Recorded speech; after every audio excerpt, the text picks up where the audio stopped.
Bismillahirrahmanirrahim. Assalamualaikum warahmatullahi wabarakatuh. Ketua Umum Partai Demokrat Agus Harimurti Yudhoyono atau AHY dipastikan gagal menjadi cawapres Anies Baswedan di pemilihan presiden 2024 mendatang. Pasalnya, Ketua Umum Nasdem Surya Paloh secara sepihak menyetujui Ketua Umum PKB Muhaimin Iskandar atau Caimin menjadi cawapres Anies Baswedan. Hal ini disampaikan oleh Sekretaris Jenderal Demokrat Teguh Rifki Harsya dalam keterangan persnya pada Kamis 31 Agustus. Ia mengatakan Nasdem dan PKB sepakat kerjasama di pemilihan presiden, bahkan Anies disebut sudah menyetujui jika Caimin menjadi cawapresnya. Nasdem disebut tidak melibatkan Demokrat dan PKS dalam penetapan cawapres Anies. Atas hal itu, Rifki menganggap bakal cawapres Anies Baswedan telah melakukan pengkhianatan politik. Pasalnya, Anies sebelumnya sudah memilih AHY menjadi cawapresnya pada 14 Juni 2023 lalu. Ia juga menyinggung terkait nota perjanjian pembentukan KPP yang ditandatangani PKS, Nasdem, dan Demokrat, di mana penentuan bakal cawapres Anies berada di tangan Anies sendiri. Menurutnya, Partai Demokrat akan melakukan rapat majelis tinggi partai untuk mengambil keputusan selanjutnya sesuai dengan AD atau ART Partai Demokrat tahun 2020. Kewenangan penentuan koalisi dan capres atau cawapres ditentukan oleh majelis tinggi partai. Apa yang dilakukan oleh Anies Baswedan ini kunjungan ke rumah ataupun juga kediaman dari Ibunda Gus Muhaimin ini juga memantik fenomena baru ataupun juga pendapat baru bahwa memang ini seperti yang dideklarasikan juga dan juga sudah disebarkan melalui surat yang disampaikan oleh Sekjen Partai Demokrat bahwa ada kesepakatan baru akan bergandengan antara Anies Baswedan dengan Caimin. Nah, ini kita akan mengetahui bersama apakah hal ini benar terjadi.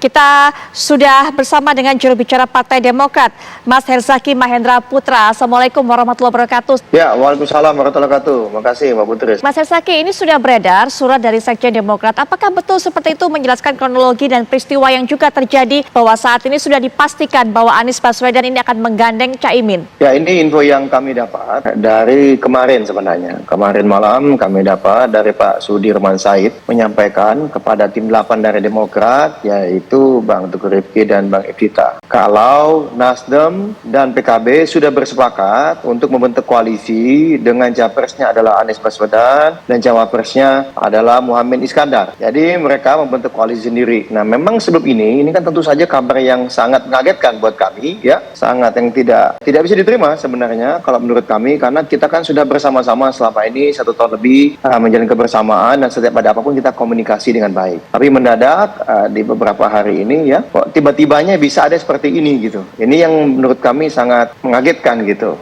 Sangat mengagetkan karena bagaimanapun kita sudah bersepakat mengusung perubahan. Kita sudah bersepakat mengusung perubahan bersama-sama bertiga, Demokrat, PKS dan juga Nasdem. Lalu ketemulah tokoh yang namanya Anies Baswedan. Nah, ini kan yang menjadi agak berbeda nih. Kita juga tahu bagaimana selama ini kita terus berkomunikasi dengan aktif. Misalnya nih Nasdem ya, sejak diusung oleh Mas Anies sejak diusung oleh Nasdem 3 Oktober itu sampai dengan 22 Januari itu belum punya teman koalisi gitu. Kemudian kan ketemu sama kita diskusi, akhirnya kita bersepakat gitu bangun koalisi. Waktu itu Mas Anies menyampaikan, ayo Mas Ahy kita menjemput takdir sebagai pasangan capres dan cawapres 2024-2029 dengan Mas Anies membawa Nasdem, Mas Ahy membawa Demokrat dan keduanya bekerja sama mengajak PKS. Nah, ini peristiwa ini disaksikan oleh 4 orang dari tim 8 gitu. Nah, terus bergulir bersama ini kita tahu kita sudah punya piagam segala apa, lalu ada beberapa kali rencana deklarasi tapi terus tertunda gitu. Terus nanti ya, kalau bagi kami intinya begini, kami tidak menunggak bagaimanapun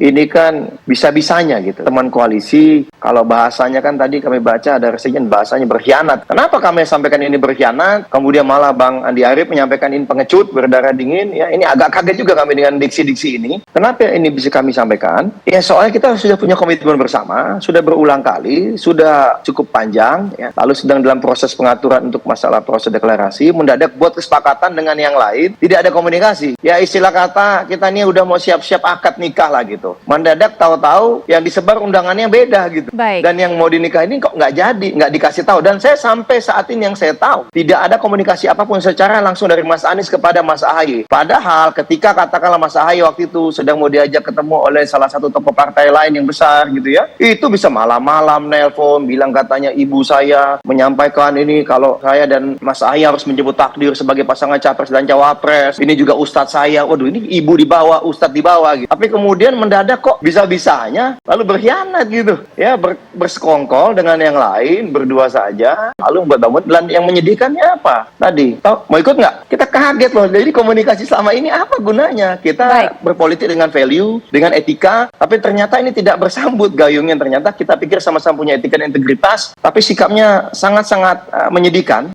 Kalau ada politisi yang paling kebingungan belakangan ini, apalagi menjelang Pilpres, namanya AHY. Kenapa AHY kebingungan? Kayaknya dia itu hampir saja mengalami atau mungkin sudah mengalami suasana seperti tahun 2019 lalu. Ingat dong, waktu 2019 Pak Prabowo itu digadang-gadang pingin dijodoh-jodohkan dengan AHY. Prabowo sebagai capres, AHY sebagai cawapres. Tapi tiba-tiba gagal, nama AHY terdepak, lalu lahirlah Prabowo Sandi. Andi Arief ngamuk-ngamuk waktu itu, menuding-nuding Prabowo sebagai Jenderal Kardus. Kenapa Jenderal Kardus? Katanya menerima Sandi karena Sandi membawa kardus berisi amunisi. Amunisi ya maksudnya logistik gitu. AHY terdepak dari lingkaran Prabowo. Kayaknya nih ya, di Pilpres kali ini nasib anaknya Pak SBY itu nggak berubah. Sama lagi kayak 2019. Kenapa? Kayaknya AHY terdepak lagi dari posisi bakal cawapresnya Anies. Dari mana fenomenanya? Lihat deh. Postingan Andi Arief di Twitter hari ini marah-marah sama Anies. Kata Andi Arief, gue bacain ya. Saya tidak menyangka Anies Baswedan berdarah dingin tapi pengecut. Loh, Anies itu capres loh yang diusung oleh koalisi Demokrat, Nasdem, dan PKS. Tapi tiba-tiba Andi Arief, salah seorang pimpinan dari Partai Demokrat, menuding Anies berdarah dingin. Berdarah dingin itu sejenis kodok kali ya, atau sejenis hewan melata, karena mereka yang berdarah dingin kan. Kalau kita kan enggak, jadi pasti Anies nggak mempan, disetrum kalau benar-benar berdarah dingin. Sementara kalau manusia normal, darahnya tidak tergolong dingin, itu kalau pegang listrik kesetrum. Nah, cuitan ini, apalagi ada cuitan dari Akbar Faisal yang mengatakan bakal terjadi perombakan serius di koalisi perubahan yang menampung PKS, Demokrat, dan Nasdem. Kalau AHY nggak dapat porsi cawapres di koalisi itu, gimana nasibnya? Kayaknya mungkin saja AHY keluar. Kalau AHY keluar dan Demokrat akhirnya keluar dari koalisi itu, kan tiketnya Anies nggak cukup. Nasdem sama PKS doang nggak cukup untuk mereka mengusung capres. Nah, ini ada isu menarik tambahan. Kabarnya bakal ada partai lain yang bergabung ke sini. Kira-kira partai apa? Orang menyebutnya PKB. Karena Surya Paloh isunya kepingin banget menjodohkan Anies dengan tokoh dari PKB atau politisi dari PKB yang berbasis NU. Nama Bukoviva Indar Parawansa disebut-sebut untuk menjadi calon wakil presidennya mendampingi Anies Baswedan. Bagi Nasdem, sebetulnya akan jauh lebih diuntungkan kalau mereka satu koalisi dengan PKB dibanding satu koalisi dengan Demokrat. Kenapa? Nah gini, pasarnya Nasdem itu berbeda dengan pasarnya PKB, atau pemilihnya Nasdem karakternya berbeda dengan pemilihnya PKB, apalagi pemilihnya PKS. Tiga partai ini punya ceruk yang berbeda. Nasdem lebih cenderung mengambil kelompok-kelompok nasionalis misalnya. Sementara PKB lebih cenderung mengambil kelompok-kelompok Islam tradisional seperti berbasis NU, gitu kan. Beda dengan PKS. PKS lebih cenderung mengambil kelompok-kelompok Islam perkotaan. Jadi ketiga partai ini itu punya segmen yang beda-beda. Kalau seandainya Demokrat ada di situ, segmennya hampir sama dengan Nasdem, kelompok-kelompok nasionalis, bukan termasuk kelompok-kelompok Islam tradisional maupun Islam perkotaan. Ada perebutan pasar di situ. Jadi ketika misalnya nanti beneran Demokrat cabut dari koalisi itu, Nasdem ya senang-senang aja. Kita nggak tahu nanti Demokrat akan berlabuh kemana. Tapi yang pasti kayaknya baliho-baliho Anies dan AHY besok-besok udah bakal diturunin tuh. Kenapa? Ada isu. Sudah mulai ada perintah untuk menurunkan baliho Anies AHY. Demokrat harus kocok ulang lagi posisi politiknya untuk menghadapi pemilu 2024 nanti. Pilihannya ya tinggal dua. Dia mau bergabung dengan koalisinya Prabowo atau bergabung dengan koalisinya Ganjar Pranowo. Itu pilihan buat Partai Demokrat. Tetapi mimpi untuk jadi cawapres kayaknya harus diikhlaskan untuk dilepas. Karena ketika masuk ke koalisinya Prabowo mungkin ya AHY dianggap orang baru. Orang yang baru datang, belum ketok-ketok kan nggak mungkin langsung dapat kursi yang istimewa kayak gitu. Apalagi di koalisinya PDIP. Ya peluang untuk AHY maju sebagai cawapres jadinya mengecil.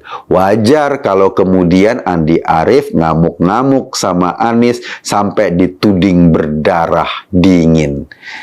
Itu yang sekarang terjadi. AHY adalah politisi yang sekarang paling bingung, yang sekarang paling galau. Kita lihat aja nanti bagaimana kelanjutannya. Gue Eka Kuntadi hanya mengajak Anda berpikir, kesimpulannya ya terserah Anda. Terima kasih. Dengan tingkat kepuasan yang akan sampai 82,2%, banyak yang meyakini, analis politik satu suara mengatakan bahwa Jokowi adalah kingmaker 2024. Siapa calon presiden yang akan memenangkan pemilu presiden 2024? Merdeka! Tempat ini menjadi saksi bagaimana pidato Bung Karno selalu menggetarkan. Dedication of life disampaikan di sini, mengajarkan kita agar bisa mengabdi pada bangsa dan negara. Pak Jokowi mewujudkan itu. Infrastruktur yang hebat, IKN yang tidak hanya memindahkan tempat dan ibu kota, tapi membuka mindset, merubah mindset untuk menjadi negara maju, termasuk hilirisasi industri yang akhirnya kita diperhitungkan oleh dunia. Hari ini kita meneguhkan hati, bekerja keras dengan api semangat yang tak pernah padam, menangkan PDI Perjuangan dan calon presiden PDI Perjuangan Ganjar Pranowo. Siap! Siap! Siap! Seperti Mbak Puan tadi sampaikan, itu juga Bapak Ibu yang mesti kita pertahankan, kita lanjutkan. Namun itu tidak bisa terlaksana kalau kita tidak menang hat-trick besok pagi. Pesan Bu Mega kepada kita semuanya, agar kita bisa bersatu, kita berdiri seteguh karang yang tetap tegar dalam gempuran-gempuran ombak sekeras apapun. Pemilihan Gubernur Jawa Tengah, PDI Perjuangan dan Ganjar Pranowo memenangkan itu. Dan itu di bawah pimpinan Mbak Puan. Insya Allah kita akan mengulang kembali di 2024. Insya Allah. Mohon doanya. Merdeka!